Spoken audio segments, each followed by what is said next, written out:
Quranism in this case, not hard Quranism. If you what? If you're going to class them, I would think that it would be soft Quranism, not hard Quranism, right? Well, I mean, I would say that all practices predate Quran, so none of them need to be detailed in the Quran. Okay. So would that still consider a Quranist? I mean, I feel like these are passed down traditions. I don't think that's a Quranist position, to be honest with you. I've never heard a Quranist say that. This was in the Arab world. Yeah, they do. Like the many Quranists do, and they used to say similar stuff. In the where? The Arab world? The Arab world, as in. Oh, in the Arab world. Arab-speaking countries. Okay. Okay. Well, I mean, that's the way I see it in terms of Quranism. It's that anything is not explicit in the Quran, they don't accept. And I just want to clarify that's not my position. Now, you are free to call it whatever you want. Mm-hmm. But that's not my position. So I don't reject all the practices in Islam. Mm-hmm.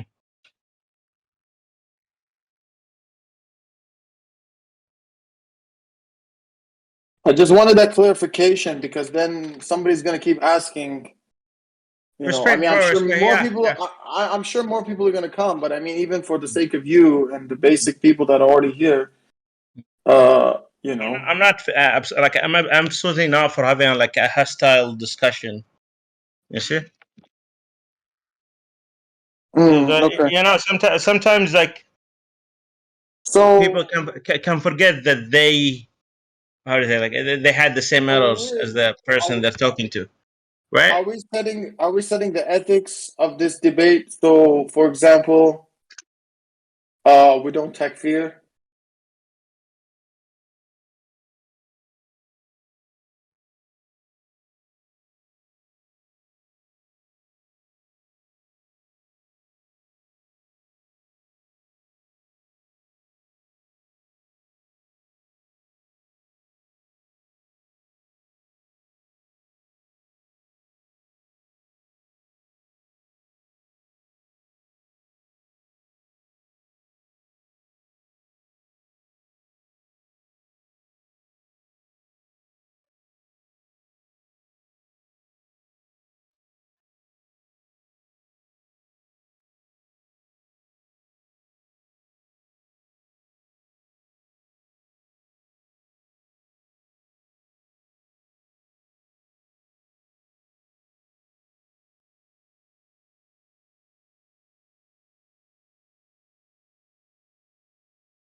But not by Muhammad.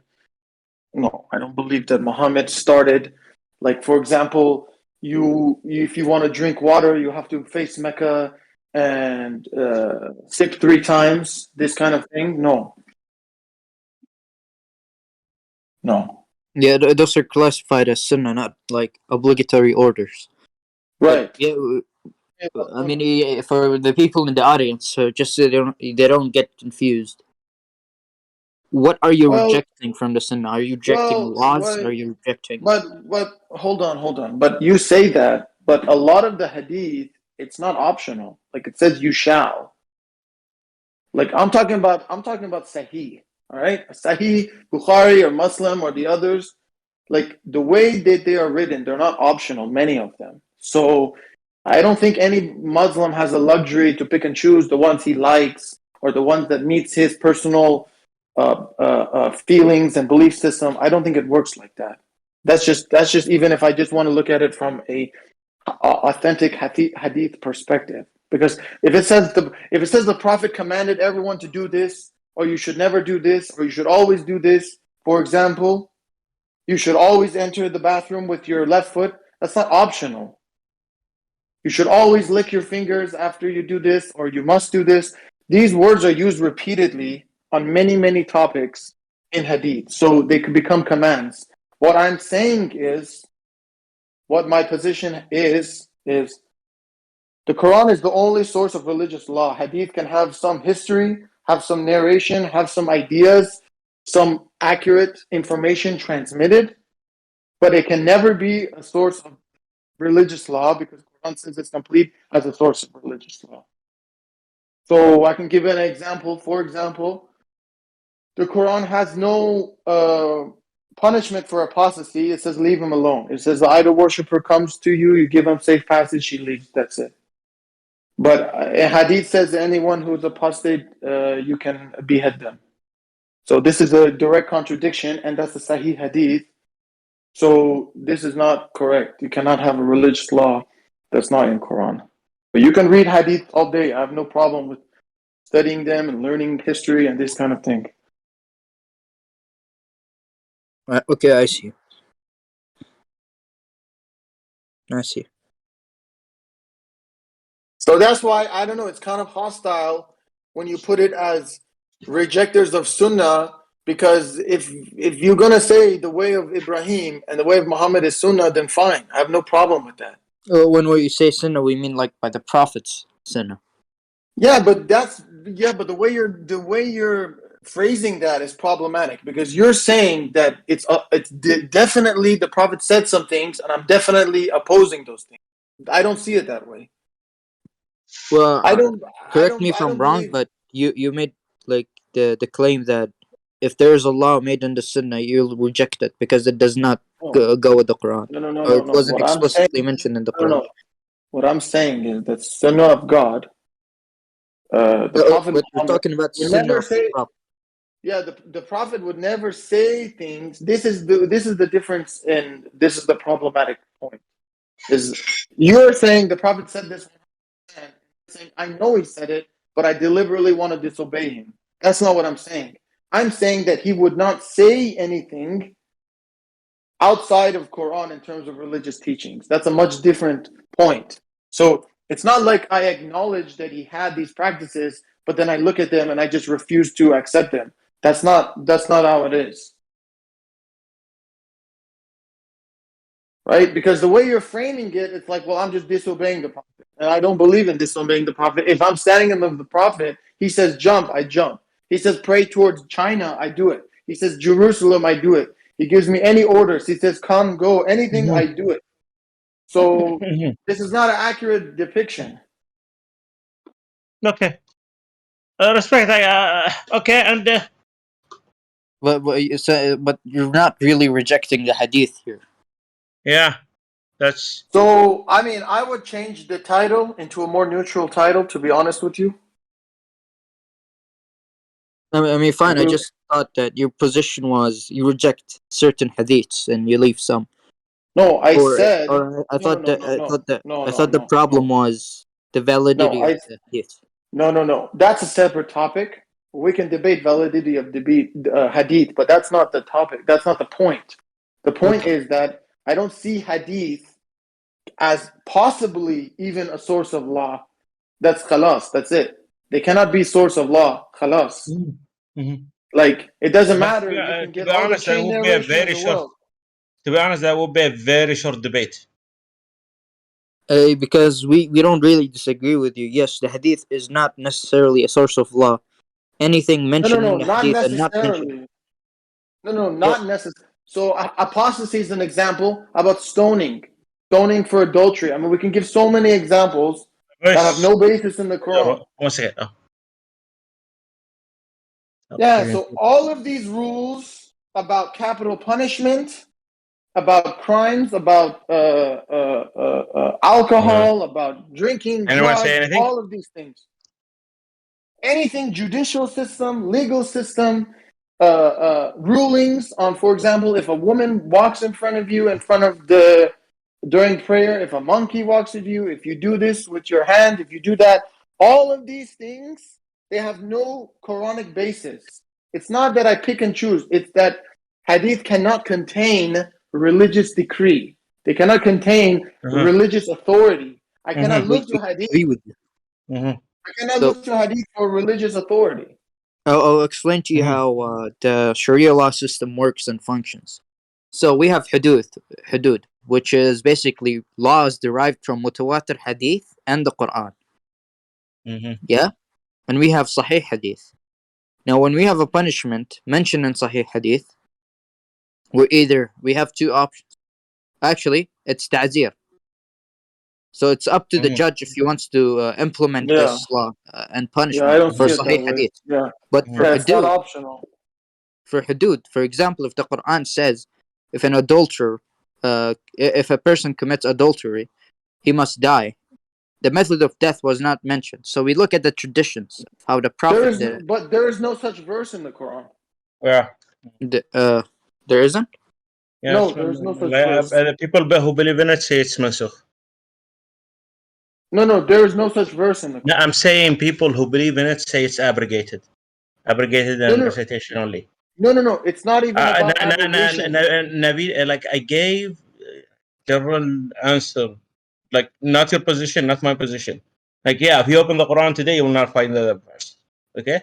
Oh, you believe? Okay, so you believe in the No, Sahih I did Hadith not. where it says? Oh, No, you I. believe they say that they're saying that it was under the bed of Aisha, No. Now you're strawman manning me. Like I was trying to be fair to you, and you're strawman manning me. Okay. No.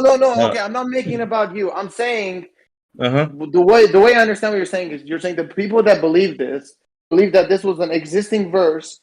Yeah. And there is a hadith about this. No, that is no. That's from what's his name? Ibn Ishaq al-Kadhab, the liar. That's the guy who says the Prophet killed 400 Yeah, Jews. Let me clarify this. I don't believe. Let me clarify this issue. I don't believe that there are hidden verses or lost verses. I don't believe that but there are abrogated verses.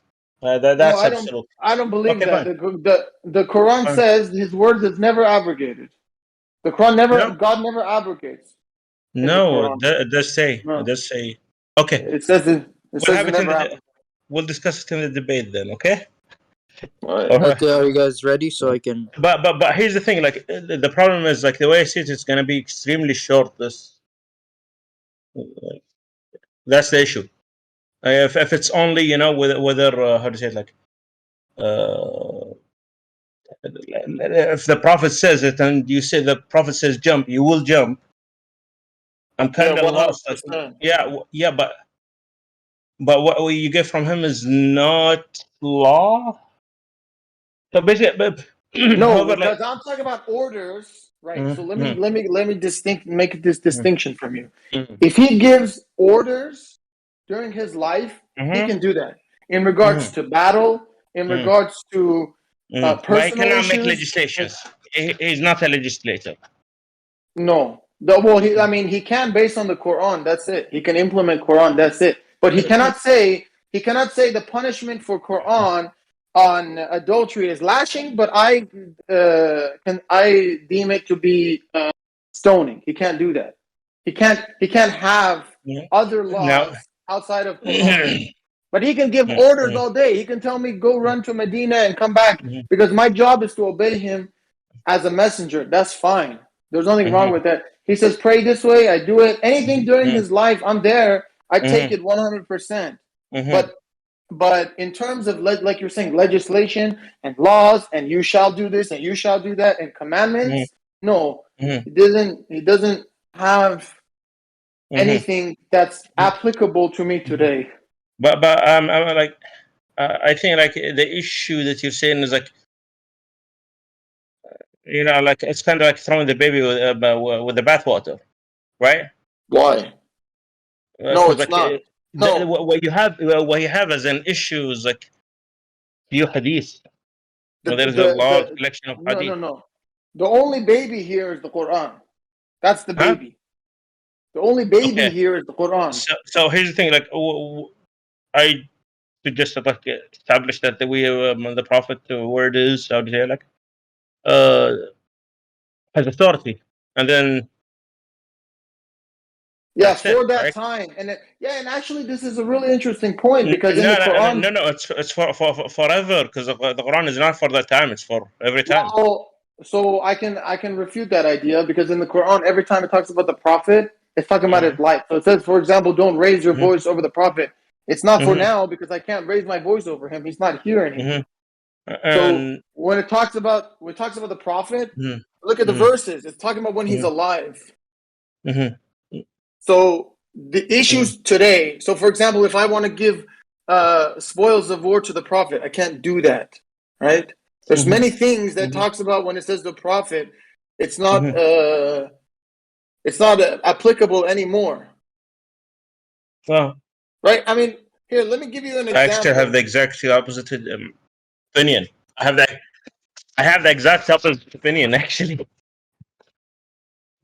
So look at this. Look, I just put 3 verses, and it says, "Oh, you prophet," and literally all of them is about during his life. Okay.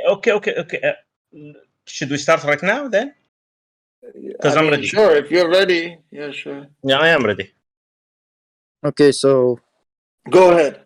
He can start first. Okay, you want me to start, Buzaed? Yeah, just like introduction. Yeah, okay, 5 minutes. You go.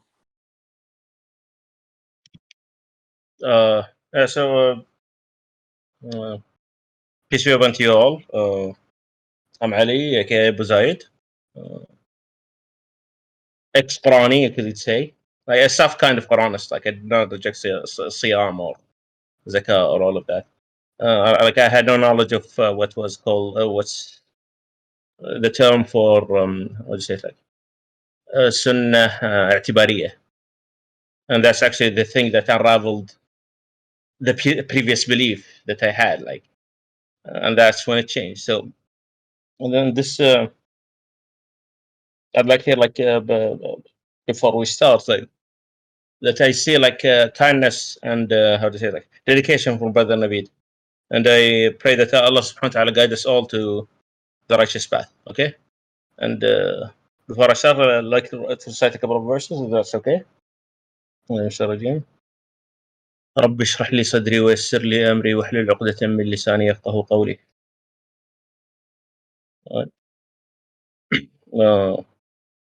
إن لكم في رسول الله قدوة حسنة لمن كان يخاف الله واليوم الآخر, I believe. May have recited it wrong. It would be embarrassing. No, take your brother, time. yeah. Yeah, So I 3 yield minutes. the rest. Okay, so you want to give the rest of the time to Naveed? Yeah. Okay, thank you. Naveed, you there? Yeah, I'm here. I respect the kind words. I think it's very important that we're here. These are very important topics. Just I want to say briefly, I'm a student of the Quran. Been studying for almost 20 years. I want to look carefully at any claim, any idea, any suggestion. And even if after the debate anyone wants to engage with me, you're welcome to message me. I put a few verses. I just want to say this very quick as a quick introduction. The Quran teaches in 21, and excuse me if I want to be fast, I just say the surah number and verse, say the name. Okay? So 2173. And if someone can put those verses, that would be great. If not, I mean, whatever. But 2173 establishes the Prophet Abraham at the beginning of the practices. So, for example, we learn from this verse, he established prayer, he established zakat. We learn from multiple other verses, everyone can corroborate, he built the Kaaba, he established Hajj. And also, we learned from 2278, if I'm not mistaken, the name Muslim in Islam started with Ibrahim. So before Ibrahim, we had a religion of Tawheed, monotheism, but starting from Ibrahim onwards, it was Islam with a name and all the religious practices. 16:1-3 says that Prophet Muhammad is commanded to continue in this religion. Multiple times in the Quran, we see the phrase Milad Ibrahim, which means that this is the creed or religion of Ibrahim. And so Prophet Muhammad's job was to continue this process. He did not bring a new religion, and he did not bring new practices. And so everything within that framework. In regards to hadith, I guess a couple more people join. I would just say that you can read hadith as a religious history. You can read them for interest and trivia, these kinds of things. But because all of the practices were established by Ibrahim and they were only purified, modified, and clarified in the Quran, anything that is disputed, then we do not have another source of religious law. Surah 16 verse 64 says that we sent this scripture to settle the disputes. So anything in the practices that is disputed is settled in Quran. For example, both before and after. So wudu is clarified 5:6. Tone of prayer is clarified in 17:110, etc., etc. But the Prophet himself did not bring new practices, and he did not have any authority to issue laws that are outside of the confines of the Quran. Mm-hmm. I think that's a good summary intro. So, okay, so you have 3 minutes left. Do you want to give the rest to Buzaed? Okay, well, I just keep talking. So some of the verses that were brought up, that the Prophet Muhammad did not have time to engage in these issues in terms of getting into the details of what we consider sunnah. So, for example, you have hadith. We have several problems with hadith in terms of religious law. One, he was never allowed to provide it as religious law. I give the verse, Surah An'am 6, from 112 to 115. We learned that the Quran is the only source of religious law. Surah 45, verse 6, we learned that, let me pull it up. Sorry. It says that we believe in the revelations only. And what's interesting is that hadith is condemned by name prematurely, right? So we all believe that God knows the past, future, the present, past, and future, right? Every time hadith is used in the Quran, it's either condemning a document other than Quran called hadith, 7750, for example, or it's in reference to a narration being the Quran itself, saying that Ahsan al-Hadith, meaning it's the best hadith. But we do not have any, and you can't say that God didn't know that they're going to name something a document called hadith. So it's condemned preemptively. And he knew that this is going to happen. It's just like the wudu.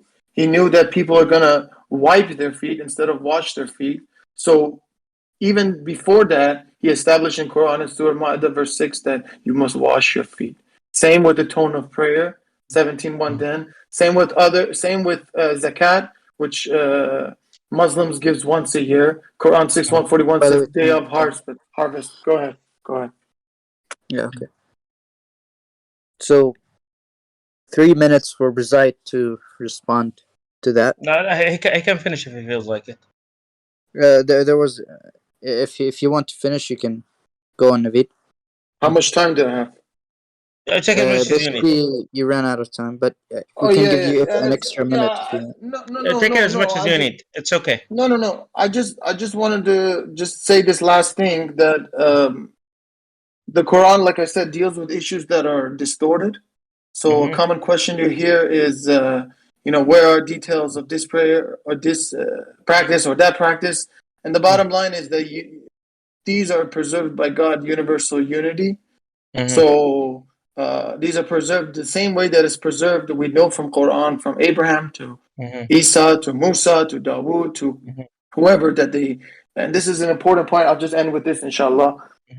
Prior to Prophet Abraham, there is no salat or zakat or practices. So Nuh didn't have it, Adam didn't have it. But after Abraham, these other prophets, they're associated with zakat and hajj and salat. So these are established practices, and God preserved them.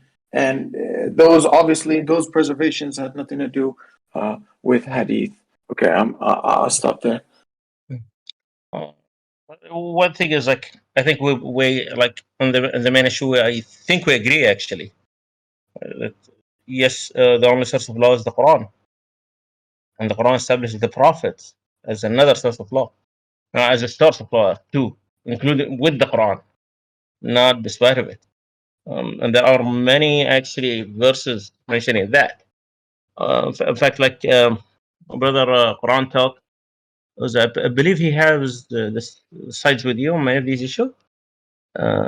He brought the verse 2173 that says وجعلناهم أمة يهدون بأمرنا وأوحينا إليهم فعل الخيرات وإقامة الصلاة وإيتاء الزكاة وكانوا لنا عابدين. Okay. The issue is like there is another verse also related to that one. I'm not sure if it's in the same surah or not. It's Surah Al-Hajj 67. لكل أمة جعلنا مناسكهم ناسكها فلا ينزعنك في الأمر وادع إلى ربك إنك لعلى هدى مستقيم. If someone can put it in English, please. So we see very clearly here that says that there are different details to their to the practices that we do accept from other religions. Prayer is different in Islam. Hajj is different. Zakat is different. Siyam is different. All of them, like they did existed before Islam, okay, but they had their own rulings, not the same as the ones we have, and which basically like causes an issue in that way. Like the only source that we can have for understanding what was given to us, okay, that we're supposed to follow, when Allah subhanahu wa ta'ala clearly says that each nation had its own practices or like its own details of practice, the only authority would be the Prophet, peace be upon him. And in that case, like the Prophet has to clarify, okay.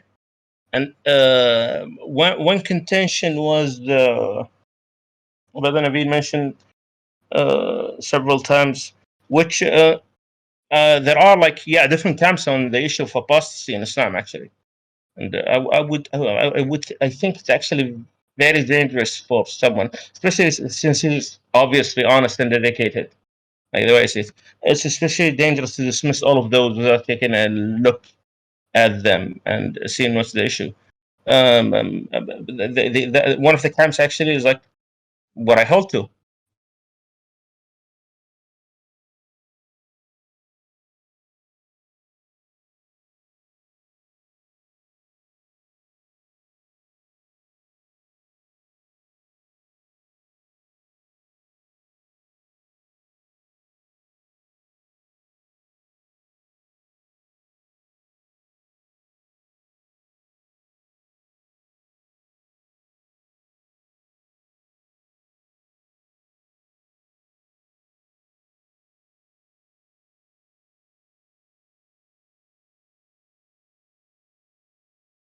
نضيع وقتنا. ثواني انت ادعيت ادعاء، تمام؟ الادعاء اللي انت ادعيته لماذا تنحرف؟ لماذا تنحرف لا، لانك انت دخلتنا في قطعي الدلاله، يعني لا، انت تلبس على الناس. لا انا لا يستخدمون قطعي الدلاله، يعني أرجوك. مثلا الرازي لا يرى. You want to wait a minute for people to rejoin and then he can continue his What part did it cut off?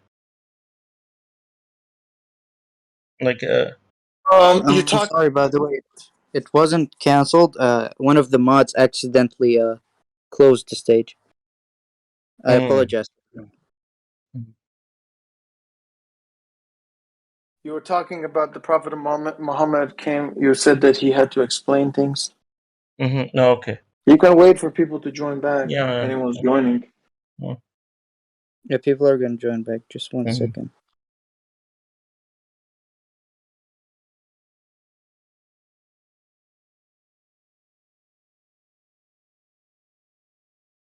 One, 2, 3, 4, 5, 6, 7, 8, 9, 10, 11 people in the general chat, and they're probably having some conversations that they want to have in no mic. So that's why if we see things that are not related to our topics, it's possibly from that.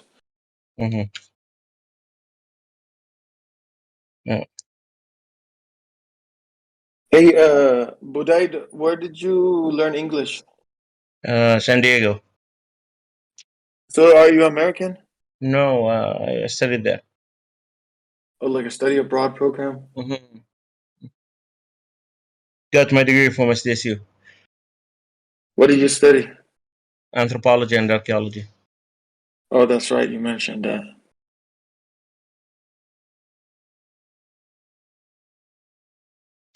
All right. Looks like people are coming back. They're kind of confused, I guess. Mm-hmm. Can I make a ping, Adrian?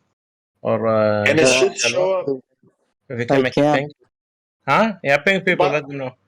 Yeah. Okay. By the way, thank you for adjusting the title of the stage. I think that's appropriate and it's neutral.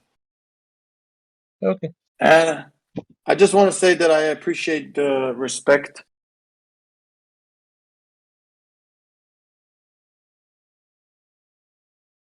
Oh, you're welcome, man. You're welcome. Both from you and from Buzaed. Thank you. I think this is important, and I mean, I've been banned from the server 3 times and muted like 100 times.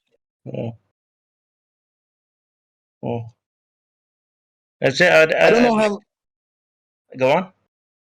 I was just gonna say I don't know how many people were AFK, so I mean, maybe not everyone else is gonna join because they were just on here. But then if they got kicked out, they're not gonna try to rejoin because they weren't away or something. Mm-hmm. Should we carry on then?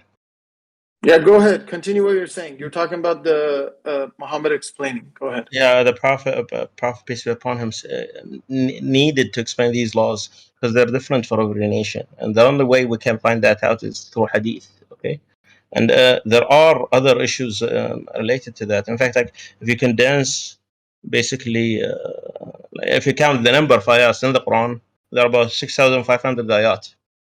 500 of them are about rulings, and of these rulings, they're often restated time and time again. Okay, so in reality, like you end up with like 150 verse in the whole book. Okay, and Allah Subhanahu wa Taala does say in Surah Al-Ahzab,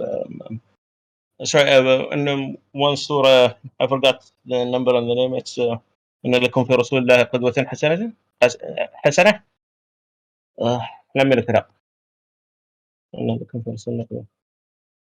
Or if someone can post it. Yeah, you're saying it's in Surah Ahzab? No, there is another one in Surah Al-Ahzab. What does it say? It's I think it's talking about the wives of the Prophet. This one. You're talking about 33, 36, verse 36. Yeah, recite that which you have from verses of the Quran and the wisdom, and like we do actually see the wisdom time and time again as a reference to hadith. Yes, the worded the wordings can change, and that's no issue. Like today, you and I say the word na'abi, like we're gonna say it's gonna be zawj and zawjah, wife and husband. But in the Quran, it's ba'al and zawj. Ba'al is a husband, yeah, and the wife is a zawj. Yeah, it's 33, 21. Yeah, also, yeah, it's in Al-Ahzab too, apparently. Al-Ahzab 33, 21. So, like my Quran the website I usually go to is not loading up correctly. I just put the verse. It's 33:21. I just put it. Yeah, and there is the other one which is واتلو ما من الآيات والحكمة أو من كتاب الله والحكمة. And you're counting the same time, right, surah. Bigly? Huh? Bigly, you're counting time, right? I'm sorry, like if I'm taking, yeah. I'm sorry. No, you're fine. You're fine. Yeah. You're fine. I keep pausing because he takes. Yeah. Don't take any of the time away that we have to restart. And also tell these people to lower their hands. You guys can lower their hands. This is not an open group discussion. Surah Go Al-Ahzab. ahead. You can finish your point. Go ahead. You finish your point. Yeah, I believe it's in 33 also. After 33, I assumed since you're ex-Shia that you're very familiar with this verse. No, I was never Shia. Okay. Shia family, that's what I thought. Okay, it's 33, yeah, it's the same one. وقرن في بيوتكن ولا تبرجن تبرج الجاهلية الأولى وقمنا الصلاة واتينا الزكاة وطعنا الله ورسوله إنما يريد الله ليظهر برج عنكم أهل البيت. No. Yeah, but I'm familiar. Yeah, 33, 34, 33, 34. The verse right after it. واذكرن ما يتلى في بيوتكن من آيات الله والحكمة إن الله كان لطيفا خبيرا. Okay? And with regards to Isa alayhi salam, I'm not familiar with the verse in Surah, but I recall it. وعلمناه التوراة والإنجيل والحكمة. So hey, حكمة Big Lee. Sorry. This Jetsi mask, he's not part of the debate, and he keeps asking why we're putting the verses. I'm literally putting the verses that he's asking, and he's saying I'm spanning. Jetski is not in the audience. Yeah, so he keeps arguing with us. He says, why are you spamming verses? I'm putting the verses that Buzaed is asking for. So can you tell him to leave or not? Don't engage with us. Like, can you not engage, please, the brother here? Okay. Yeah. Like I said, 33, 34. There is also the very famous, very well-known verse, which is وأطيعوا الله وأطيعوا الرسول وأولي الأمر منكم فإن اختلفتم في شيء فردوه إلى الله والرسول. And obey Allah subhanahu wa ta'ala and obey the Prophet, and of those who are authorities upon you. Time is up. And the time of the Prophet, the only authority, to be frank, like the time of the Prophet, if I can get a couple of minutes, is that okay? Or should I stop? Just finish your point, please. Just finish your point. Yeah. So in the time of the Prophet, the only authority is the Prophet, and to bring it back to the Prophet, you have to do that through Hadith and Sunnah. Because like Abu Bakr was not an authority when the Prophet was alive. It's the Prophet who was alive. So okay, there was no other authority. We believe that the authority is mentioned in the Hadith. Okay. Or his generation, but Bigly, please. If you want to if you be a neutral monitor, then you can't comment on the substance. I just wanted to Buzaed about the Hadith I sent. Yeah, that's what Farid said too. He said the moderator can't debate. Okay. Okay. All right. So okay. So but by the way, like Farid is a kafir murtad. You know, like I don't know, like whether his opinion has any value. I mean, all right, but we don't need to. Yeah, but we don't need to talk about other people. We're just talking about these ideas right now. I don't know him, and I don't want to judge him. What you said is fair. What you said is fair. Yeah, what you said is fair to Adrian. Yeah. Okay. Yeah. So a few things. So I have to acknowledge that that there are.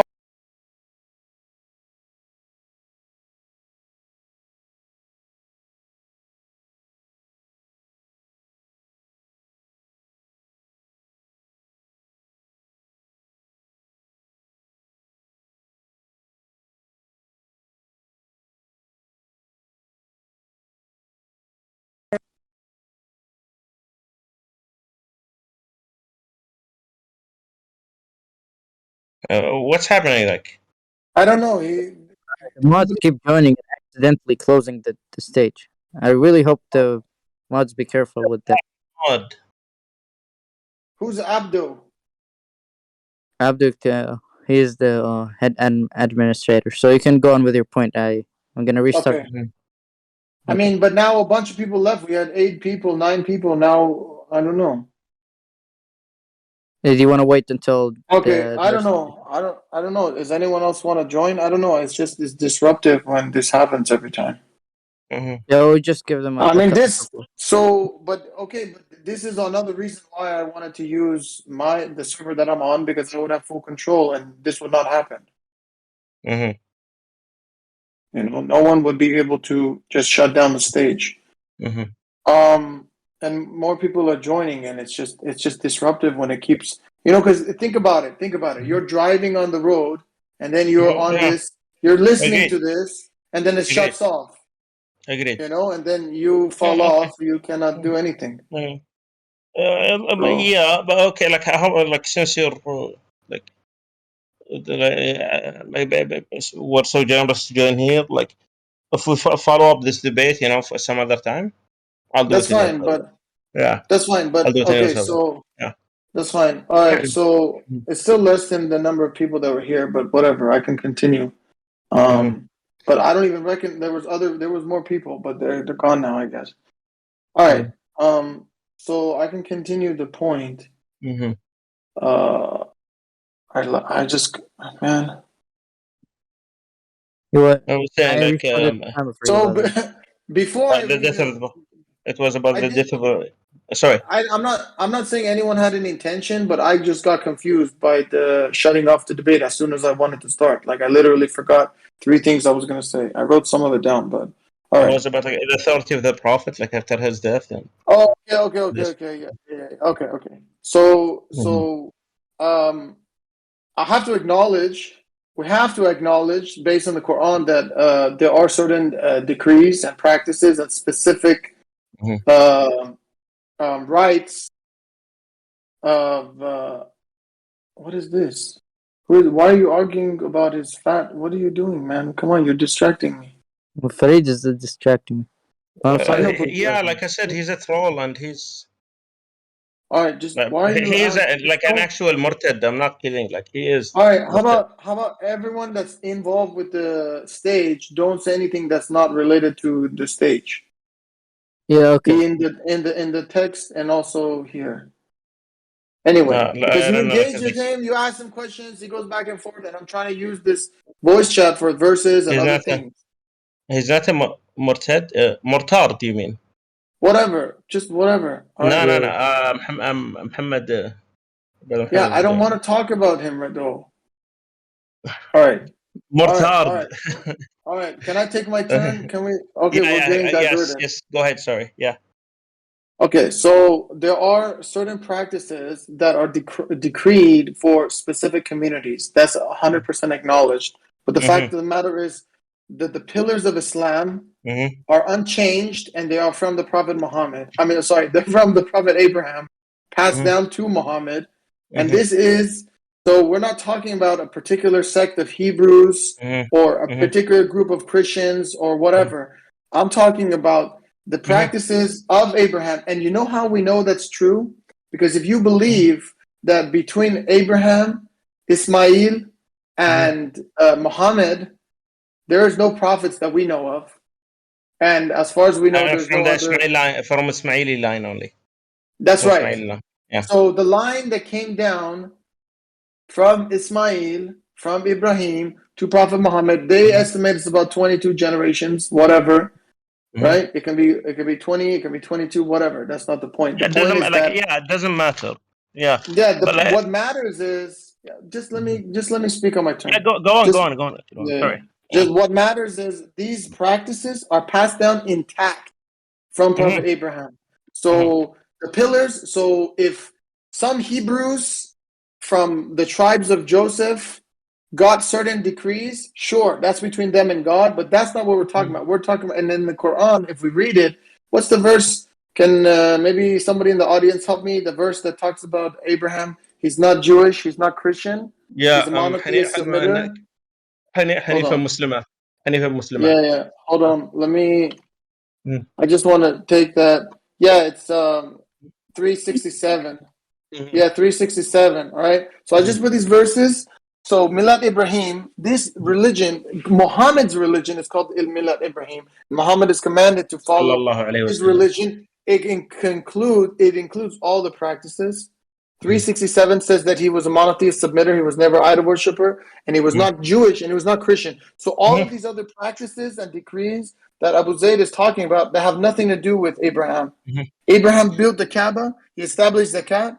He established fasting. He established salat. And let's just be clear. The word salat is talking about a specific practice.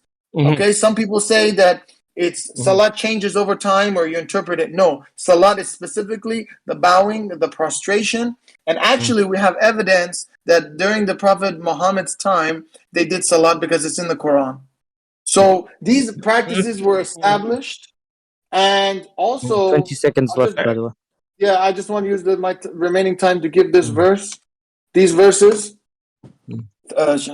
So 6940 says, this is the utterance of an honorable messenger, not the utterance of a poet. Rarely to be not the utterance of soothsayer. So this is talking about Prophet Muhammad, and it's talking about verse 43 says revelation of the Lord of the universe. So it's talking about Quran. Then the next verse says, had he uttered any other teachings, we would have punished him. So he was not allowed to issue any religious law or teachings that's outside of the Quran. If Quran doesn't have, let me just finish this point. Yeah. If Quran says there's no punishment for apostasy, the Prophet can't turn around and say actually the punishment is death. That's bid'ah. That's against the Quran, and here it's threatening him. If he did that, the revelations would have been stopped to him. He would have been punished. That's my turn. Thanks. قول رسول الكريم, by the way, is it's Jibril عليه السلام. Allah subhanahu wa ta'ala said about Jibril, not the Prophet. قول رسول كريم. And this verse. You believe? Wait, but Jibril is a poet? Who called Jibril a poet? No, bro. This is when it says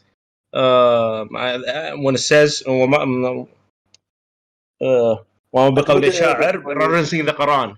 Referencing the Quran. Yeah. إنه لقول رسول كريم. لقول رسول كريم. قول here is the Quran. Okay, but it's referencing to Jibril alayhi salam. There is another ayah that you can see it more clearly. Okay, which is إنه لقول رسول كريم ذي قوة عند ذي العرش مكين مطاع ثم أمين وما صاحبكم بمجنون. صاحبكم is the Prophet. Okay, but Rasul, the honored messenger, is Jibril alayhi salam, and you can see it also in Surah Al-Najm.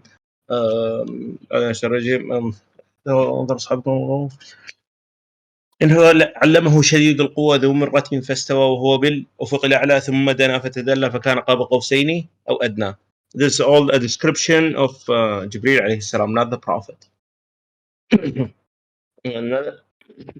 another but like, here's the thing. I think I don't want to interrupt you, so that's why I'm letting you speak. I'm just waiting for my turn to respond. I'm not interrupting you. I don't want to interrupt you. Buzaed, by the way, you have 3 minutes.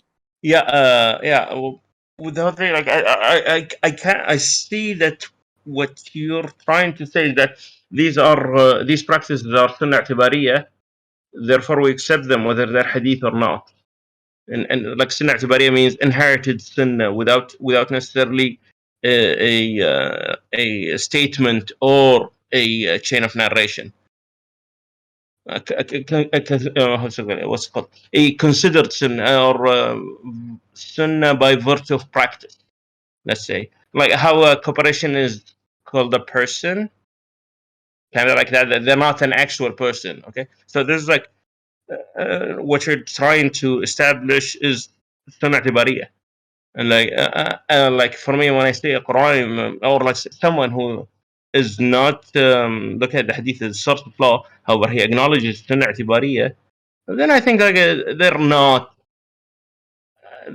At that point, it's hard to say that they are Qurani. I don't believe you're one at this point.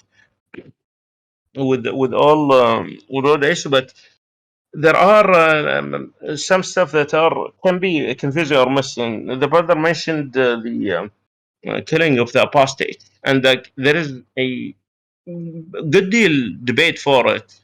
And like I do follow somewhat of an uncommon opinion in it, which is it's only apostates who fight.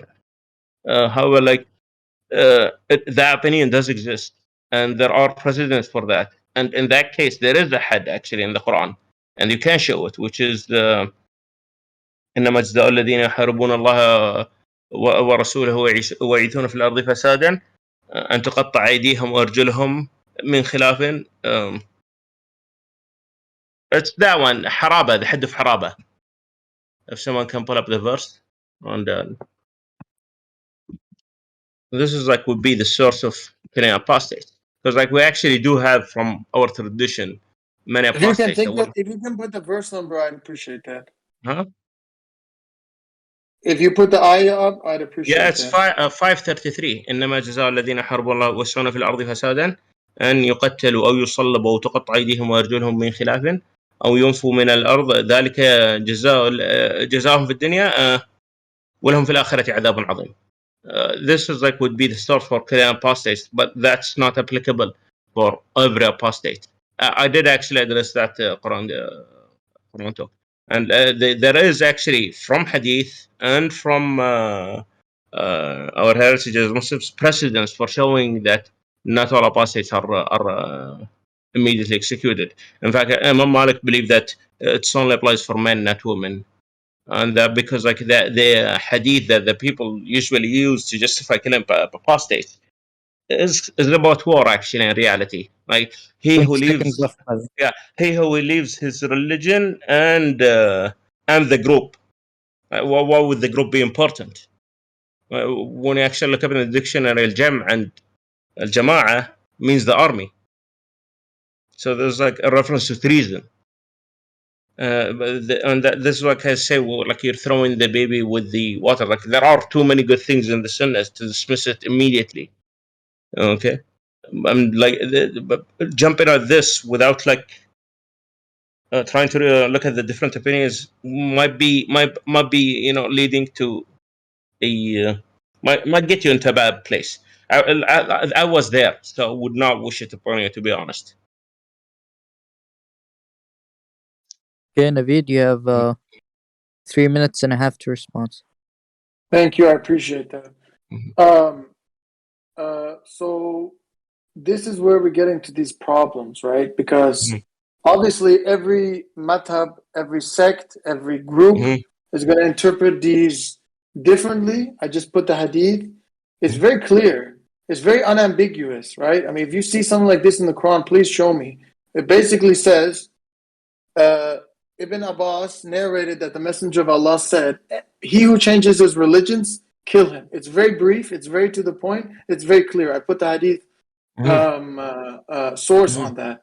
So what I'm saying is that these religious laws, these religious duties, these religious orders in this way are outside of the scope of the Quran. The Quran says that it's the complete word of God in truth of justice, and actually contrary to what is said in the past, the Quran says it cannot be abrogated.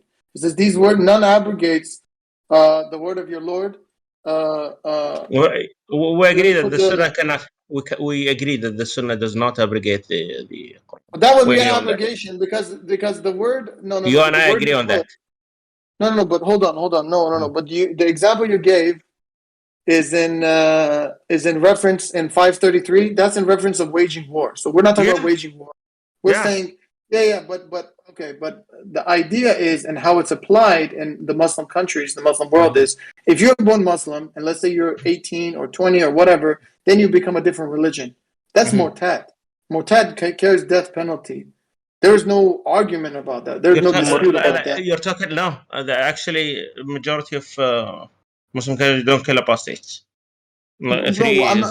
But right. Okay, just hold on. Let me finish my point.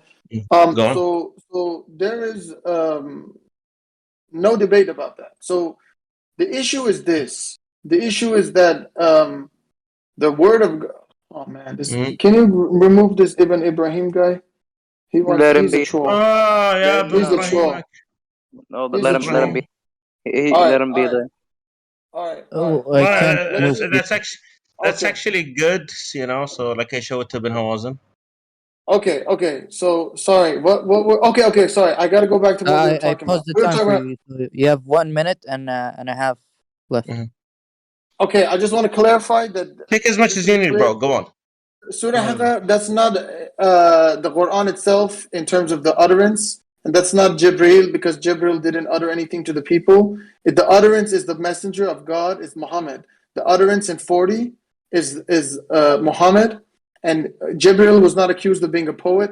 Muhammad was. Jibreel was not accused of being a soothsayer. Muhammad was. And in 43, it says revelation of the Lord of the universe. We know Muhammad was uttering the Quran. Then it says, had he uttered any other teachings, we would have punished him. We would have stopped the revelations to him. The revelation is to Muhammad, not to Jibreel. So therefore, let me just finish this point. Okay. Therefore, if he says any religious law, any religious opinion that is not in Quran directly, he would be punished. And so just this verse alone banishes from that act. That is very clear from the verses. Yeah, we agree that the Prophet did not lie about the Quran. Like, there is no issue there.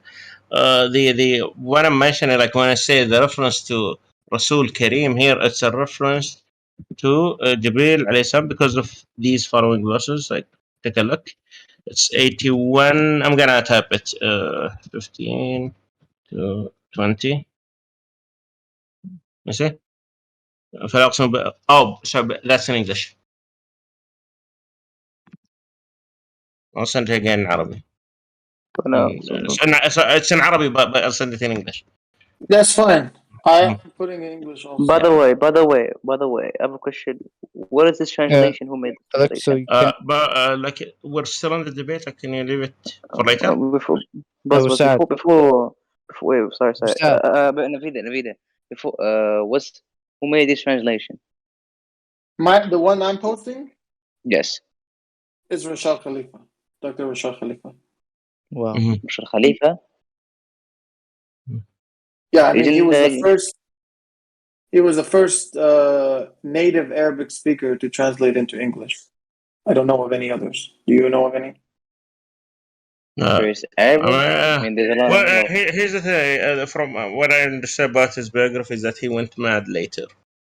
I mean, you can say whatever about the guy, but I'm saying like he went mad as an excuse. Like, this is like I'm saying like. Yeah, but I don't want to make this debate about him. I really don't care. I don't care about like who's the translator. I don't care who's the translator as long as it's translated correctly. Yeah, I mean, whatever. You can dispute any translation that I put, and we could talk about it. I have no problem with that. We already did that multiple times. You said this verse, and we looked at the Arabic. I have no problem with looking at the Arabic. So it's not a problem. I rely on. But you can see the verse here, like the word where from 19. Yeah, what about 19? Who is here? 19 and 18. You can sorry, 19 and 20. You can see it's pretty clearly that the messenger, like the one with the title Rasul Kareem, it's Jibreel alayhi salam. Yeah. I mean, I don't agree. Because the problem is this is, but like, it doesn't matter because like your point still stands that if the Prophet lied about it, he would have been punished. We agree on it. Yeah. I was just so basically, yeah. The well, just like small commentary, you could say it's not that essential.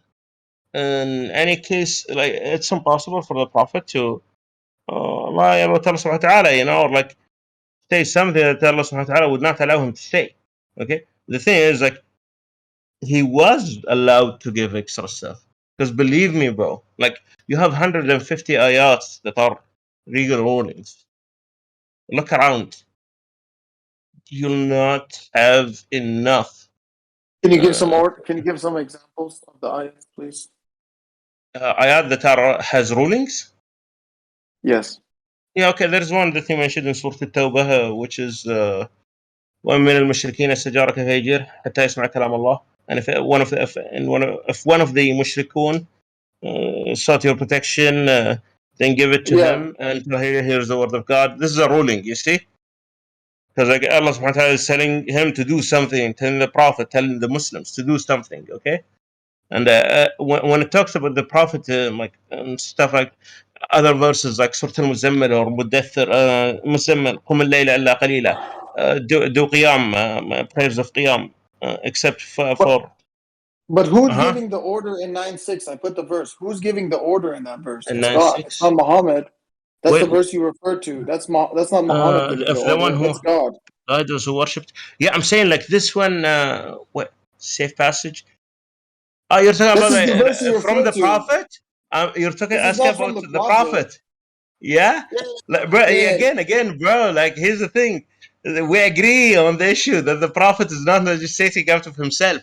That hadith about killing apostate, it's not from himself. It has basis in the Quran, okay? And that's what I'm saying. Like, it's not, huh? You didn't show it. You just showed the one about 533 where it says if they wage war, you can kill them. But you didn't say. I'm telling you that this is his hadith. This is the Quranic backing for it. You see, this is the Quranic backing. Okay, so basically, we agree in essence. You could say that everything is from the Quran.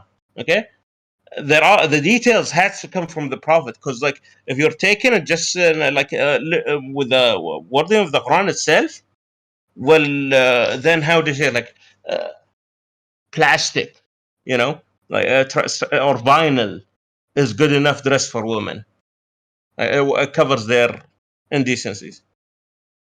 You see, you can make that argument without hadith, because yes, they put over their head,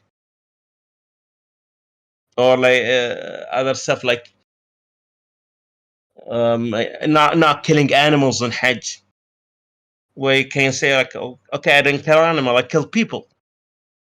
You see, there are like like this might be a bit of a straw man in this case with a Hajj, but in general, you will not find enough in the Quran by itself, and that's why the Prophet existed. Because like Allah Subhanahu wa Taala could have sent the Quran itself to everyone at the same time, and they all get the same knowledge. Okay, and whoever believes believes, and whoever rejects rejects. But he didn't. He sent a prophet. Huh? Yeah, go ahead. Huh? I just want to make sure Bigley's still here. Big B. Yeah, I'm still here. I thought this was like an open dialogue. Responses. So you're not taking time anymore? You're not taking time? I'm going by the format. So for now, it's an open dialogue back and forth. Okay, because I still want to go for the last 2 minutes, I refrained from talking because I wanted to wait for my turn. But now you're saying it's open dialogue. If I can give you a time. I'll yield. Go ahead. That's fine. I'm okay with open dialogue. If we can talk, that's fine. All right. So a few things were mentioned. We still didn't establish where Salat came from. Are we saying that Salat of Abraham is one thing and Salat of Muhammad is something else? If that's the case, then who are the Hanifs? We talked about they passed down the practice through Ismail, 22 generations to the Prophet Muhammad. So we have to accept that they had an established practice. 1664 says that if someone puts that verse, it says that the Quran settles the disputes. So if there is certain aspects of Salat that's not disputed, right? See, even the verse, even this Sahih International, right, says we have not revealed the book except for you to make clear in what they dispute. So if we point out what they dispute, so if certain aspects of Salat is not disputed, then there is no reason. So, for example, the rakat, everyone agreed rakat is 2, 4, 4, 3, 4. There's no dispute about that. God is not going to waste anybody's time talking about issues that nobody's going to dispute, right? There's no dispute there, right? So we have to acknowledge and accept when these practices came down. I'm saying that all the rights of Islam, all the 5 pillars came down through the Prophet Muhammad, through the Prophet Abraham, and were passed down generation. Any modification to them is in Quran, or any clarification or any settling of disputes is in Quran. Other than that, I'm more than happy to take anything that isn't disputed as intact. That's fine. And you want to talk about the Hajj pilgrimage? That's fine. You want to talk about what is it? Zakat? That's fine. So that's not the point. And we have evidence of this, right? Go ahead. But I'm like, I just want to get the idea clearly, because like we all agree that they existed before. So what's the issue? No, because that's not what everyone agrees. I mean, maybe you agree with me now, but a lot of Muslims believe that Jibreel taught all of these practices to the people at his time, that these are all new practices. That's why they believe they were modified by the Prophet, but they existed in the Quran. In the Quran, any modifications? No, the modifications are not in the Quran actually. So I can show you modifications. Modification of you will need to show me that that it was not modified before the Quran to say like the Quran. Okay, like how the Quran modified them? What were they before the Quran, So and how did let's the Quran? let's talk about Ramadan for a second. Hold on. Mm. So let's see. So Ramadan was an existing practice. Mhm. Let's talk about Ramadan. No, actually, it's not. What do you It's mean not. it's not? In fact, like it's impossible to keep up Ramadan at that time for a few different reasons. Allah Subhanahu wa Taala, gave some, how to say, like some leniency to it, because it's actually Hold on. Yeah, but hold on a second. I just want to tell to Quran Talk, if you want to post the verses that I'm saying, maybe you shorten them or cut them in half, because if you post one long text, it's going to block you, silence you. Okay, 2187. The Arabic. Okay. Look at 2187. It says that this is what? an existing 2187. I put the verse. Okay. So it's permitted for you a sexual intercourse with your wives during the nights of fasting. They are keepers of your soul, keepers of your secrets. God knew that you used to betray your souls. His pardon you. Mm-hmm. So then it says, henceforth, you may have intercourse with them. So here, it's a change. Mm-hmm. It's a change in the existing practice.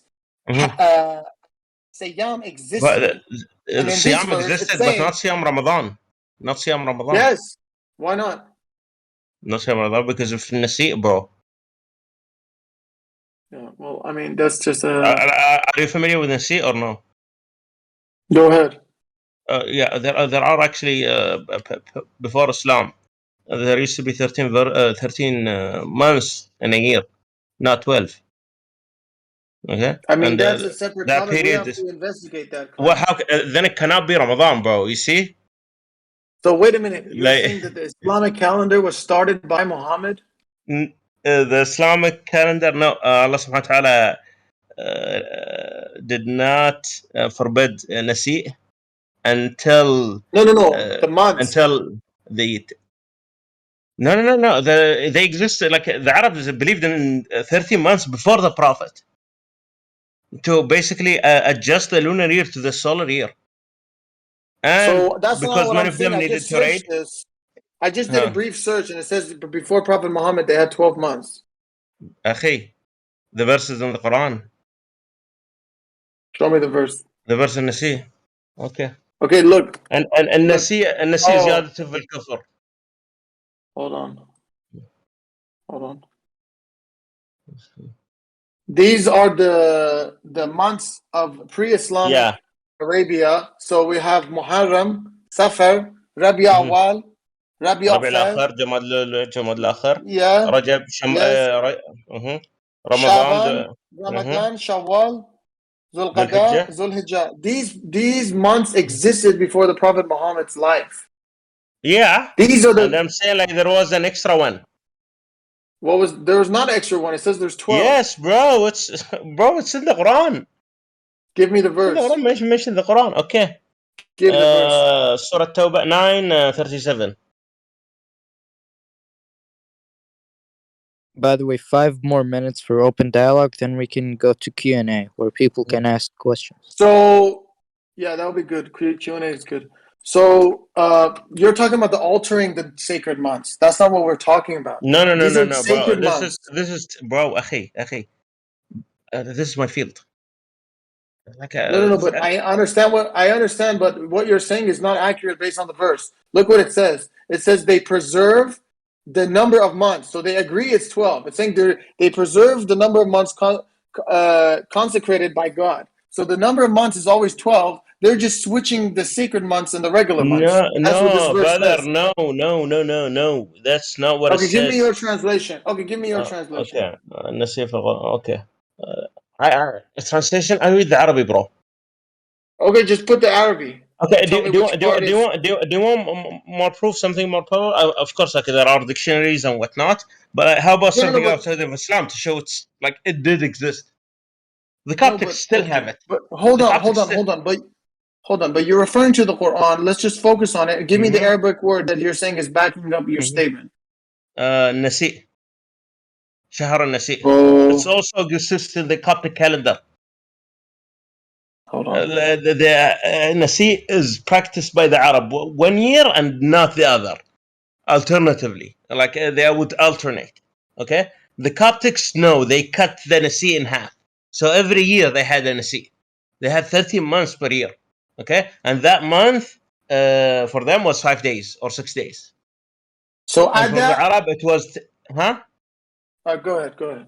Yeah, for the Arab it was 10 days. And like there are for the Arabs, the main reasoning is raiding actually. Okay, but it does help with farming too, because they need the solar year. Yeah. So they added the month. Yeah, I think that I mean, this is just a basic article search. Obviously, I'm not an expert on the pre-Islamic months, but this is just a Wikipedia search. It explains that. Brother, I told You're you talking also. about Nasido. You're talking about Nasido. Yeah, and it exists not just in Islam, not just in Islam, but even that's Catholic. no. Okay, Okay, but Nasi is the delay. Is the sacred months. We're not talking about the sacred months. الأشهر حرام. الأشهر حرام are the sacred months. The forbidden حرام. النسيء زيادة في الكفر. That's why Allah subhanahu wa ta'ala. It's even more kufr. That's what Allah subhanahu wa ta'ala says about the nasi. Okay, but all right. I mean, I'm just not very knowledgeable about this topic, so I don't want to say something I don't know. The issue is that the number of Islamic months prior to Quran, but the fact is that Quran says the number of months is 12, and so the argument you're making is that between Muhammad and Abraham, the number of months is fluctuating, so therefore they're not fasting, but they're still fasting. I don't know what you want to say about that. No, I said like they were not fasting Ramadan. Yeah, I mean this is very difficult. We don't know. We don't know the I don't want to get nature into of that. Okay. Yeah, I don't want to get into details of that. I would just say that all the practices according to Quran came from Ibrahim. That's it. Yeah. Okay, but so okay, I was going to ask you about zakat. Like, hold on. I want to ask you about zakat. Hold on. Let me ask you. So, where do you think a percentage of zakat came from? Rubal, what is it? What's the Arabic term? Rubal. What is the عشر الأربعين ولا something like that? Yeah, Rubal Ain. Yeah. So where do you think that came from? Where do you think that came from? I don't know. I'm fine with it. So I say it came from Abraham, but do you believe it came from Muhammad? I think like it came in the Quran. No. The number is not in the Quran. The number, I really don't know. I did not look that up. But there would be no issue if it wasn't. Okay, yeah, and that's not an issue again, because the Prophet mandated that. He said, I believe in the Sunnah. That's why I accept it. Okay. But you don't believe. That's why you have to look up something else. That's the issue. No, I don't need to look up anything. No. I don't look up anything. I believe God when He says in 1664 that He sent His book only to settle disputes. If no one's disputing 2.5%, then there's no point of it being explained. No Muslim in no sect in any madhab in any even Shias accept it. Everyone accepts 2.5%. So it's not disputed. Past, future, and present, then it's done. So, yeah, but like the modifications are not in the Quran. So how do you know? How do I know what? Here's the thing. Like, صيام الأكل. You know, like it's fast from eating. Like I'm not like I know it was practiced, and there are ayat about it. However, like we know that they had practices that we did not have. No. Like, no right. one. Okay. But the modifications are in the Quran, though. No. But the Quran does not. Okay, brother. The Quran does not tell you to fast from talking. Right.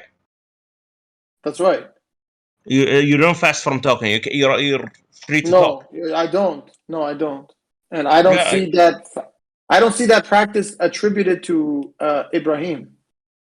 What Maryam alayhi salam and Zakaria did in Surah Maryam.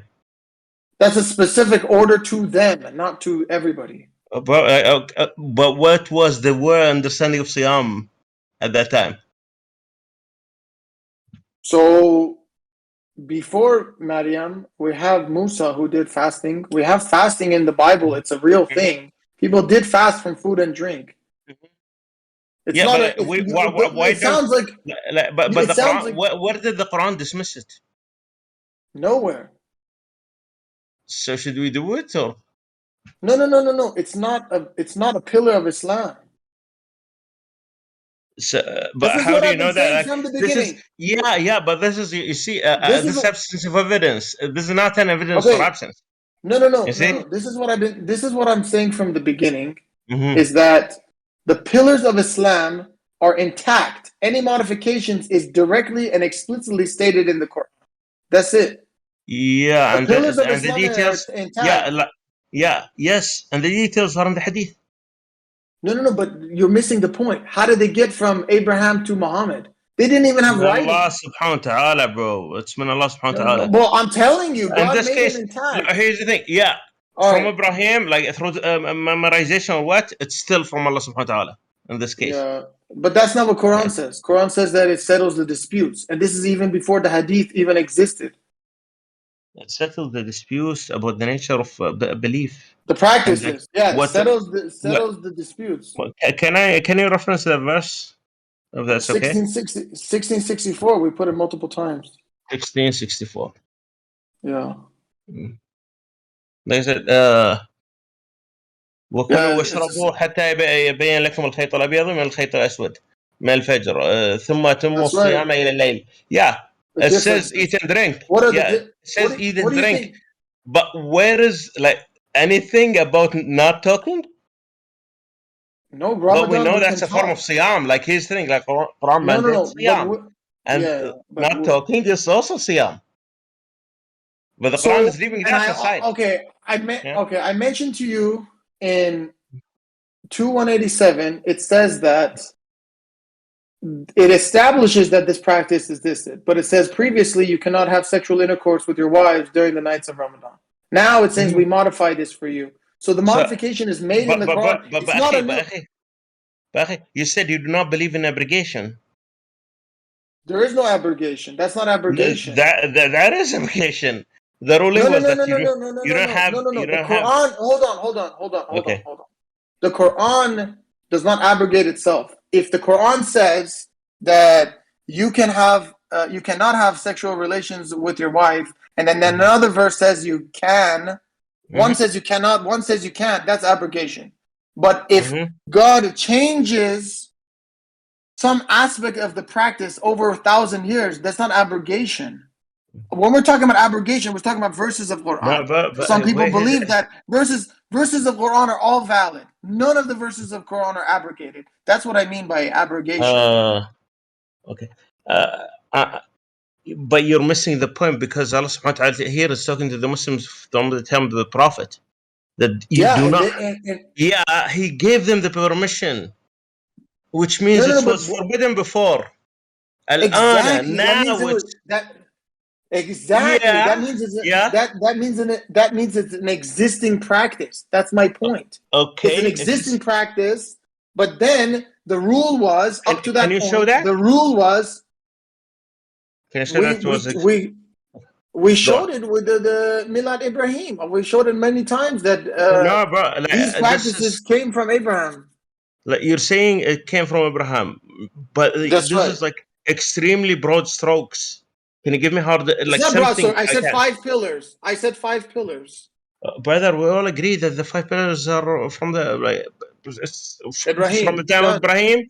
Yes, we all accept that. There is no issue. There is no issue. Okay, and any modifications to them is in the Quran. That's what I'm saying. No, the Quran does not actually modify the 5 pillars. The 5 pillars are still accepted in the Quran. The nature of how the 5 pillars are practiced can be different. And Allah subhanahu wa ta'ala says that for every nation, it's their own. About 1 minute, and we're moving to Q&A. All right, let's. Okay. Yeah, we're just getting redundant at this point. I'm okay with moving to Q&A. Yeah, okay, so if you guys want to ask questions in the audience, feel free to raise your hands, but do not turn it into debate. Please just ask your question and leave. Go, Asmara. Asma. Does my mic work? Yes. Yes. Okay. So, Bismillahirrahmanirrahim. I wanted to ask Nafitfa a question because I don't really understand his views. I'm not just challenging it, I'm actually just curious. How do you view the salat? Like, you're saying That's a good question. Yeah, like, how do you view the So salat? were you not here at the beginning where I explained that, or No. Or you want me to just give details on it? My point is, like, you said something interesting that Muhammad and Abraham, they had like it was passed down. So this is how I understand. I don't want to misinterpret your beliefs, but you can correct me if I'm wrong. He basically passed down the salat up until Muhammad's time, and that's why the Quran doesn't mention it. Or am I wrong? Okay, let me explain now.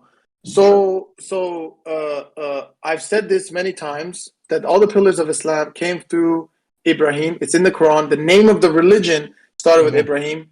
Or the practices, so I put 2278, 2173, 2173. Maybe you missed when I put that verse. Ibrahim and his sons, they established salat. Okay, so what we learn is that when it says salat in Quran, it's talking about the specific practice of the bowing and the prostration and the rakat and all those. So that's why anyone before Ibrahim does not have salat, and anyone after Ibrahim does have salat. So Isa, Musa, and all these other people, they're associated with salat, but Nuh does not have salat.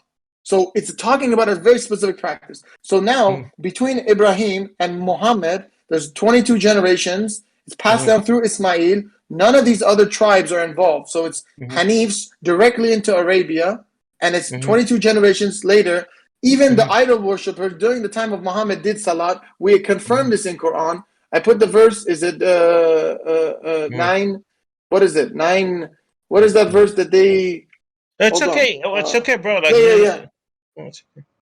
Go on. Hold on. Well, it says their salat was a mockery. Here, I put it 835. It said their salat was a mockery. So what does that mean? That means that we take the existing salat and we said this, only the issues that are disputed is in the Quran. So therefore, anything that is not disputed in salat, it's correct. Anything that is contradictory in Quran, then we cannot take it. And that's the salat. So a lot of Muslims believe that the angel Jibreel came to Muhammad and taught him salat, and that's not correct. He just did it according to Quran, according to Prophet Abraham. I see. If I may reply, but it's like two things, because the brother Asmara, the information you put is actually wrong about the Zoroastrians praying 5 times a day. That's from a 12th century text. Yeah, it's post-Islam, not pre-Islam. Where is that? Where is that? The Zoroastrians praying for... Yeah, the Zoroastrians thing. Yeah, they took it from us. We did not take it from them. Oh, okay. No, like how they took the night journey thing. Just like the Sikhs. They over like injected, like they're all... We have our stories and like like our beliefs, and they did you have the one is the 5 prayers. The other is the night journey, and like the only thing they have for the night journey is actually their prophet had wings on the and engravings of him. That's it. Like they have nothing else. And Does that address the question? Assyrians, if I may just like 1 minute, the Assyrians also did the same thing about Alexander the Great, except I do actually lean to the opinion that Alexander the Great is the one mentioned, is the Qarnayn. You're saying Zul Qarnayn? Yeah. You're saying he's Zul Qarnayn? That's what I think. Okay, but like there were I've seen some really like I'm not okay. Let's but because this will change the discussion. Okay. Let's let the questions go. But like I would like Naveed, I just want to say this. If you want to continue that issue of salat with me in deeper detail, you can DM me anytime and we can talk about that more. Let's get to the more questions. Anything about history, I'm also available. But I'd like if I may, like, questions. like, can we debate that point a little bit, like with the number of pairs, and like, or no? Unfortunately, I don't have. because like you know, Look, brother these Asmara, people brother. have questions. But Buzz, Yeah. so we can get over the Q&A session. Okay. If Abu Sa'ad is willing to Mm-hmm. continue with the stage, he can. But after the Q&A session, Continue. Like it was gonna be a short one actually, but it's okay. I mean, let's just say we don't dispute the number of pairs. You say it's 5, I say it's 5. Correct? We agree on that. Yeah, but we differ on the source. I don't know, like where you got the number 5, because like the Bible only mentions 3 prayers, like the Quran. Yeah, the Bible is not the source. Yeah, but okay, but hold on. existed. We opened up for Q&A, so it's not fair to the people that are having questions. They want to ask their questions. For another time, you have the you know, we'll have another debate, inshallah. Yeah. Okay, you want to bring this next person? They had a question. Monriz and also Mohammed, they raised their hand. Okay, I guess Big B left. Can you bring one of them up to ask the question, or they can type their question if they can't come up? Okay, bring them up. Bring them up to give them a microphone so they can ask their question. One of them join. Okay, I'm gonna meet one of you. Yeah. And the other talk. Okay. Just want to ask Buzz a quick question. How do you explain the verse ما ننسخ من آية أو ننسها نأتي بخير منها أو مثلها in light of the حد الرجم? How do you? Can you give the verse number? Yeah, sure. Like it's unclear. This is Surah Al-Baqarah, right? You're mentioning Ayat An-Nas. I quote. The question is unclear. The question is unclear. How do you correlate that with حد الرجم? Because there's the. You're asking me about Rajam? Yes, about and in light of this verse. Yeah. Well, here's the thing: if you reject Nasakh Tilawa, then by necessity, you have to say you don't believe in Rajam. And if you also reject, you know, what's it called? The thing that the Sunnah can abrogate the Quran, you have to reject it also. And that's my position. Okay.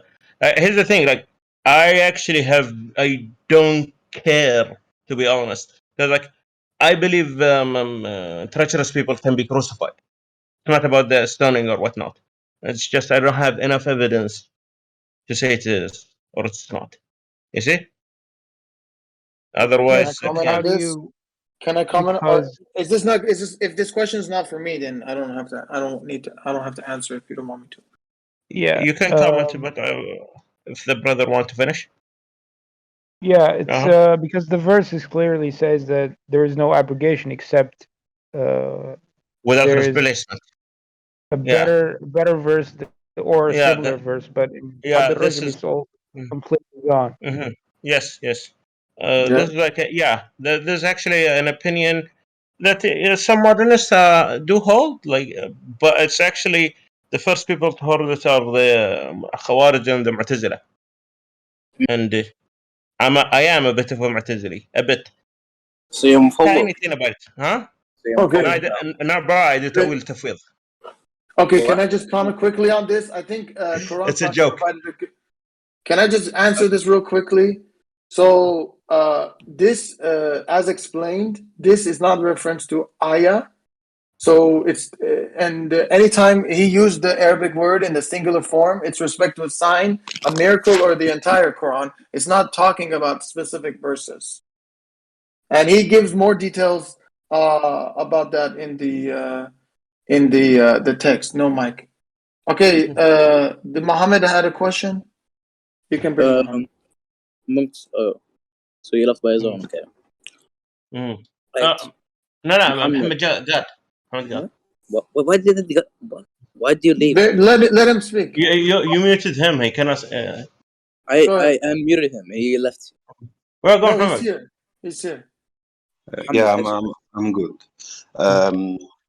The verse Surah 4 Nisa 4 59 says وأطيعوا الله وأطيعوا الرسول وأولي الأمر منكم, and this verse clearly states that there is a difference between a ruler and the prophet, So you obey the prophet and the ruler. Like, how do you reconcile that? Me or Navid? I'm asking Navida, and he can No. kind of comment on it if you want.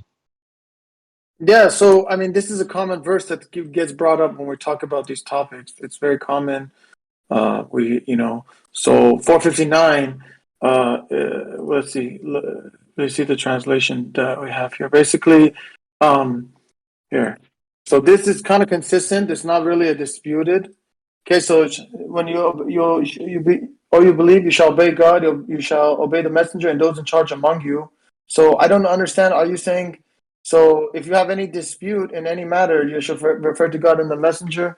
So in charge among you is dealing with issues that are not necessarily religious, right? So for example, if the Prophet Muhammad, we have in the Quran, he gave battle orders, he gave positions to the different believers, and you don't have an option to disobey them. You have to obey him. You don't have an option. So if he gives you order in life, you obey him. If he gives you war orders, you obey him. If he says any religious orders, so for example, he says, okay, today we pray towards Shalim, you obey him.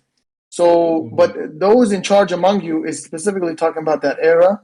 But the way I reconcile this is that after the Prophet's death, or when he left this world, the only thing remaining from him is the Quran. So I've said this at the beginning. Maybe you're not here. If I'm living with the time of the Prophet, and he says jump, I say yes, sir.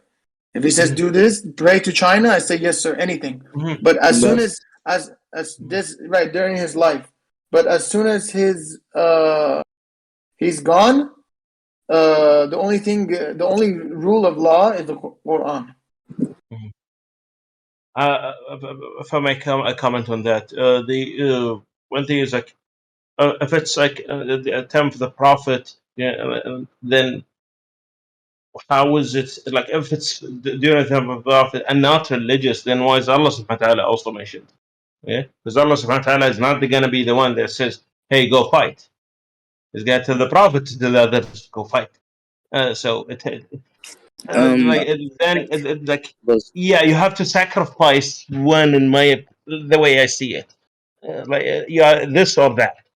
So this is especially there is a danger of taking and I see this among many Sunni Athari brothers. Okay, that there are how to say that one important rule in tafsir understanding the Quran says in Arabic عموم اللفظ لا بخصوص السبب, for the general with the general meaning of the verse, not the special cases. Okay, so But I this just gave a this verse an verse example 3121. Muhammad is clearly giving non-religious battle orders. Okay, yeah, that can happen, and the Prophet also like general meaning it would be both religious and non-religious. Yeah, I mean the religious aspect important. would be praying towards Jerusalem, and he No. does this as a test. I'm saying like the phrasing of obey Allah and obey His Messenger. It has to be general, okay? Because like if it's religious, then the Prophet is not needed because it's the word of God. And if it's not religious, then Allah Subhanahu wa Taala is not needed because it's the order from the Prophet.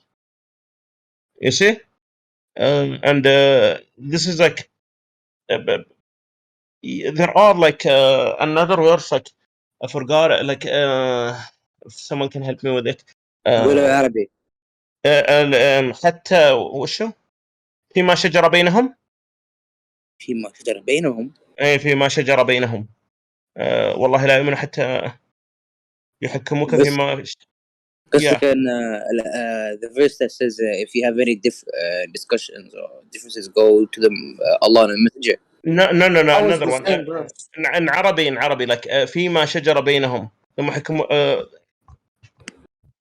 ما ذكر الآية. تقدر تقولها الصورة وما ولا ينصركم yeah one second ايه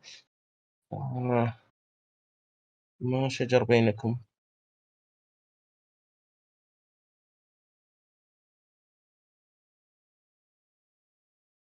والله لا يؤمنوا حتى He put it 465.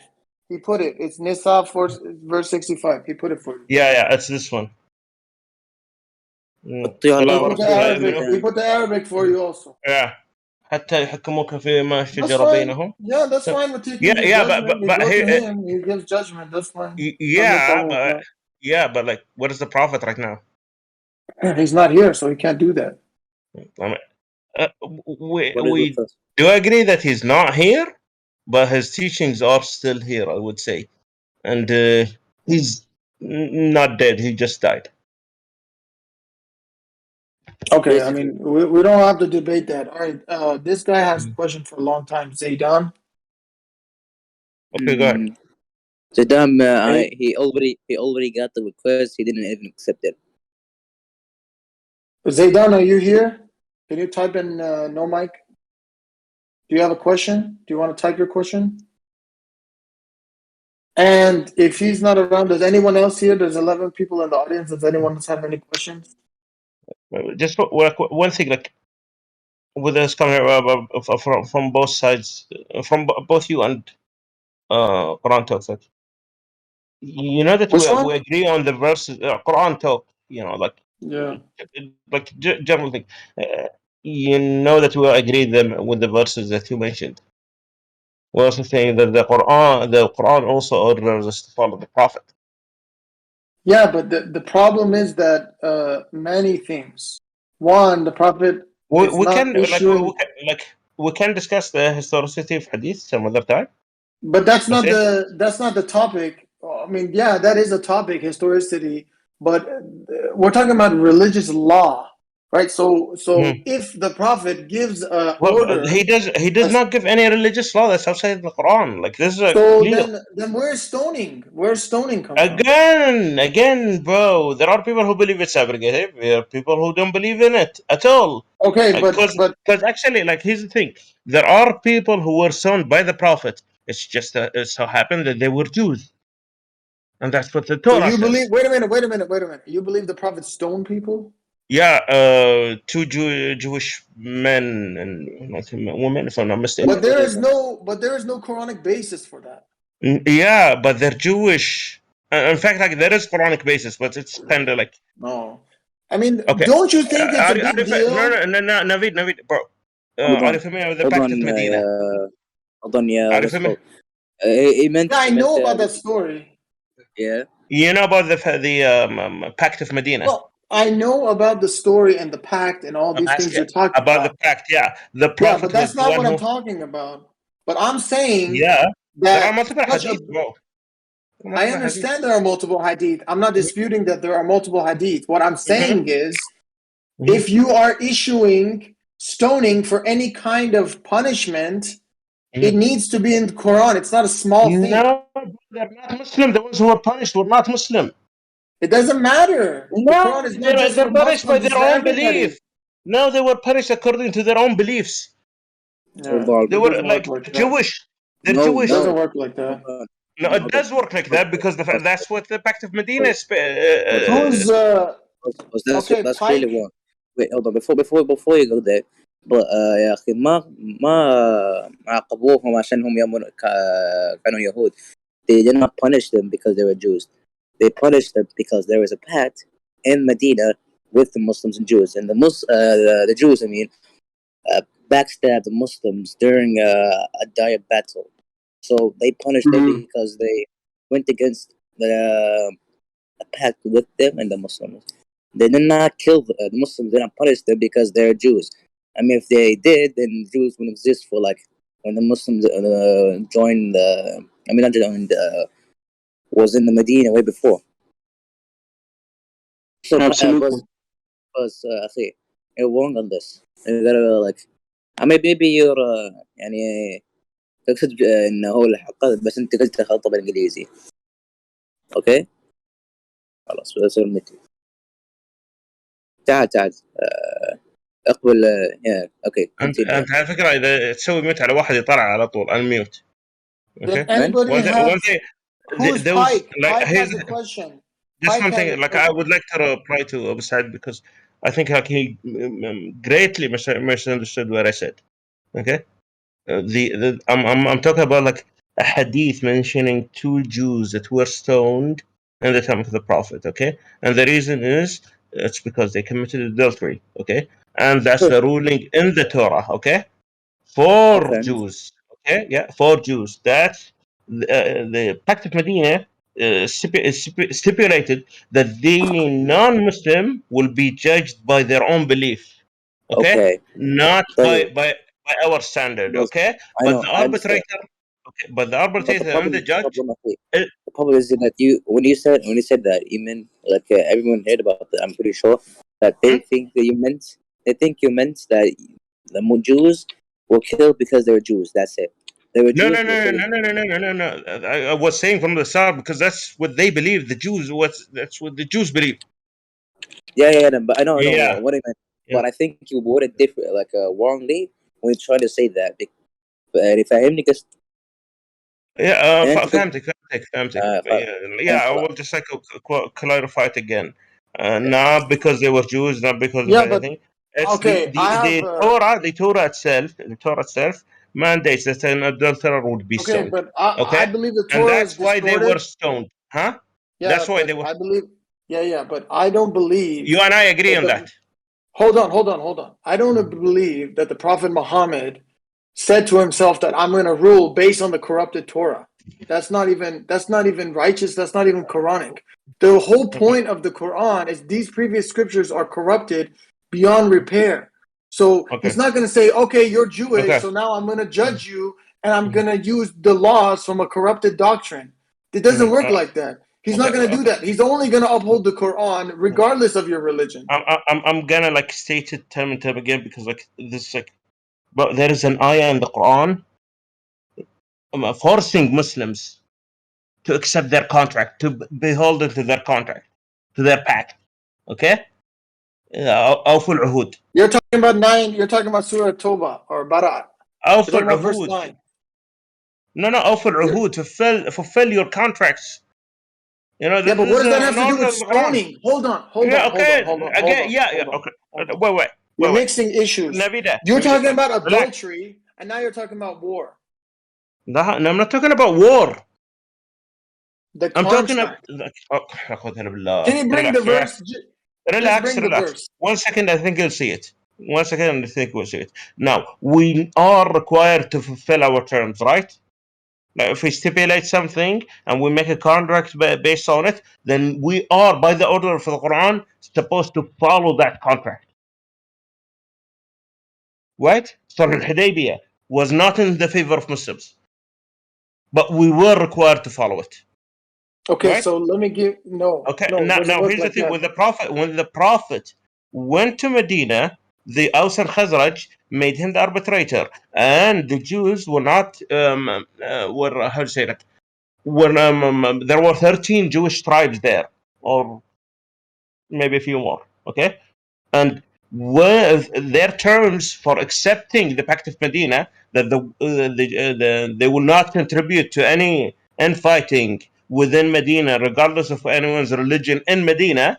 Okay, to be in that pact, they wanted that they will be that the rulings for them be from their own text or scripture.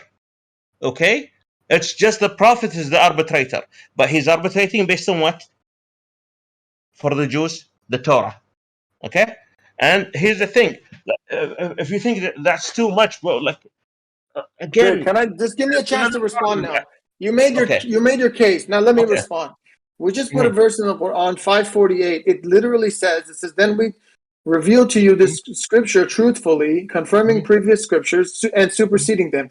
You shall rule among them in accordance with God's revelations, meaning he cannot rule on the previous scriptures. Then it says, and do not follow their wishes if they differ from the truth that came to you. So the Quran. So you cannot, Prophet Muhammad was not allowed to rule based on previous scripture. He's only allowed to rule based on Quran. Therefore, even if the Torah or whatever says that you stone them, he's not allowed to implement that. Again, you're saying 543. 548. 548. Can someone put it up? Someone put the Arabic. Mm-hmm. Somebody put the Arabic of 548. I see the English. Mm-hmm. No, we have the Arabic. عندهم التوراة. Okay.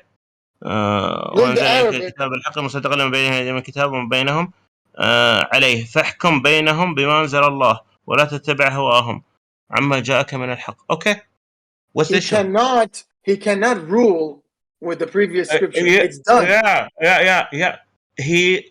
The Quran is the one making the ruling based on that scripture. So he cannot say no.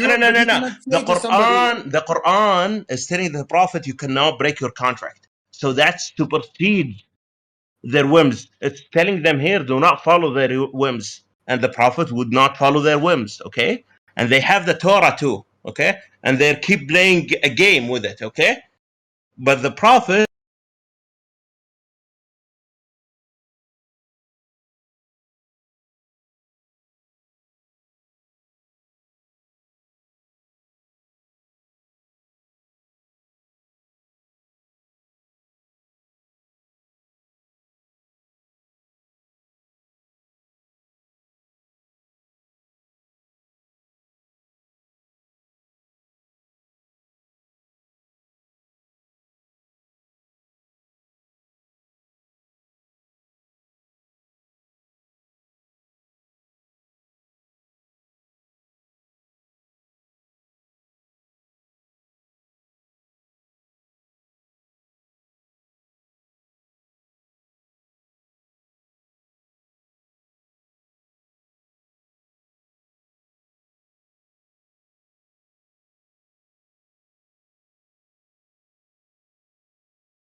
Brother Naveed? Yeah, too many interruptions, right? Maybe we should end it here, and like I said, next time it's gonna be in your server. Okay, I appreciate that, and I appreciate your respect. You are very respectful. You are very considerate, and you are very generous. Thank you. Anybody has additional questions or comments, feel free to DM me and we can talk about it. How about because I'm gonna explain my last position the same way. Go ahead. Indirectly. It's not the same way. Because I argue that we both accept that slavery is in Islam, right? That we can't take slaves. Or do we disagree on that? No, I don't see any verse in Quran to take slaves. There are, but no, there is the slaves that you own. Show me a verse that says to take slaves. Show me a verse. I'll look it up. I don't recall I see one. verses. But there are verses. There are verses that talks about slaves and having a slave, right? It talks about freeing slaves. No, there are also owning slaves. Can you give me a verse? Yeah, having concubines. Yeah, Surah Al-Ma'arij, for example. Surah Al-Ma'arij, for example. وش هو؟ والذين هم لفروجهم حافظون إلا على أزواجهم أو ما ملكت أيمانهم. And those who are to their private part, who are guardians of their or covering of their private part, okay? Except for their wives and those that they own. Meaning what verse is this? But it's all over the Quran. It's mentioned multiple times. About, yeah. But you're talking about ملك اليمين. Hold on. What verse? 31, 24, 31? Many surahs. ملك اليمين. Okay? ما ملكت أيمانكم. ملك اليمين. Yes. ملك اليمين. Yeah, here I would say it's servants, not slaves, but we can debate that later. No, we can. I can show that. Yeah, some other time. Okay. But here's the thing. Okay.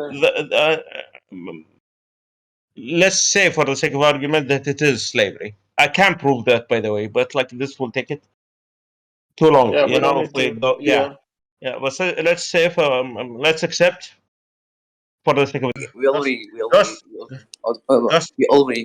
gave. he cannot. Dude, He said, like, we agreed on that actually. Like, we agreed that there would be no takfir. We said, I gave. Hold on, I'm not part of the agreement. I'm not part of the agreement. Zayden, we already gave Zayden the chance to speak for 1 hour, and he No, he's up now. No, he's up now. Finally. No, okay. Just one thing.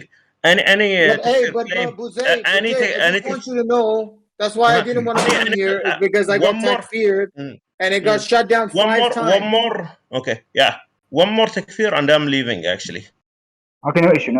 I just want to ask you, are you guys debating? Hold on, I'm just asking what's the topic of the debate to make it the title. Yeah, it's done now. There's no more debate. It's Q&A. Zaydan has the last question and then we're leaving. That's it. No issue. We've already been going for 2 hours, so it's Zaydan's turn. Just give his internet disconnected. Go ahead. Good. السلام عليكم ورحمة الله وبركاته. وعليكم السلام ورحمة الله وبركاته. يا حنفي ما تريد. Okay, Abu Saad. What's your question? What's your question? زيدنا اسأل سؤالك. زيدان, you had a question? عندك سؤال؟ Do you have a question or not? His internet is bad. If you don't have a question, then we're done. But I just want to say, if he doesn't have a question, I just want to say, Buzaed, you were very respectful. It was great, but I just wanted you to know we got takfir, we got shut down 5 times. This wouldn't have happened on my stage. I just want you to know that.